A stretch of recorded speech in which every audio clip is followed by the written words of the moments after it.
La leptospirose, c'est une maladie bactérienne, donc causée par une bactérie qui s'appelle Leptospira, ça a donné son nom à la maladie. C'est une bactérie qui grandit dans l'urine de mammifères. On parle beaucoup des rats, mais en fait tous les mammifères peuvent porter les leptospires, ces bactéries qui donnent la leptospirose. Et dans le Pacifique, c'est souvent aussi les cochons qui contribuent à la leptospirose. Chez l'humain, par contre, ça fait une maladie qui peut être grave, qui peut même être fatale, qui peut nécessiter une hospitalisation, y compris dans des services de soins intensifs, qui va attaquer les reins, qui va attaquer le foie, qui peut attaquer les poumons et qui peut être très sévère.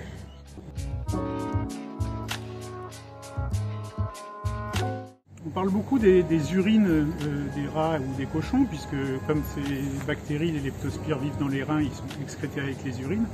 Mais en fait, en pratique, on n'est pas souvent en contact avec les urines de rats ou de cochons. Les leptospires, ces bactéries, sont capables de survivre dans l'environnement. Et c'est souvent dans l'environnement qu'on va être exposé à ces bactéries, notamment dans les sols, dans la terre, quand on travaille au champ ou ce genre d'activité. Et encore plus souvent, notamment chez les jeunes, quand on se baigne en eau douce, et notamment au moment des fortes pluies.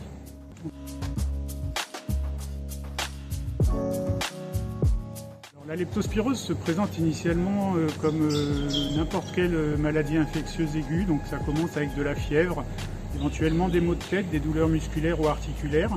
Et puis ça peut avoir l'air de vouloir se résoudre tout seul. Effectivement, des fois ça guérit tout seul. Mais parfois, ça évolue beaucoup plus mal au moment où les leptospires, ces bactéries, vont atteindre les organes, le foie, les reins. Et là, on va avoir des phénomènes d'insuffisance rénale, de jaunisse. Et c'est vraiment à ce moment-là où il est trop tard pour agir. Donc en fait, si on a été exposé à des eaux douces, à des sols ou à des animaux d'élevage, à des périodes de forte pluie, on a une forte fièvre avec des maux de tête, il faut absolument aller voir le médecin rapidement, parce qu'un traitement rapide est vraiment indispensable à une guérison.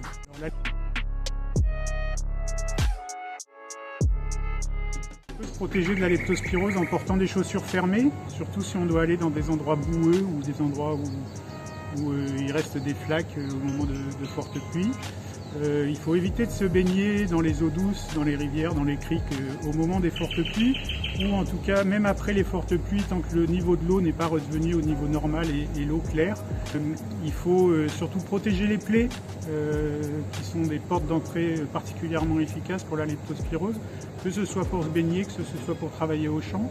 Et quand on a eu des plaies ou le corps exposé à de la terre ou à des eaux sales, il ne faut pas hésiter à bien laver avec de l'eau propre et du savon.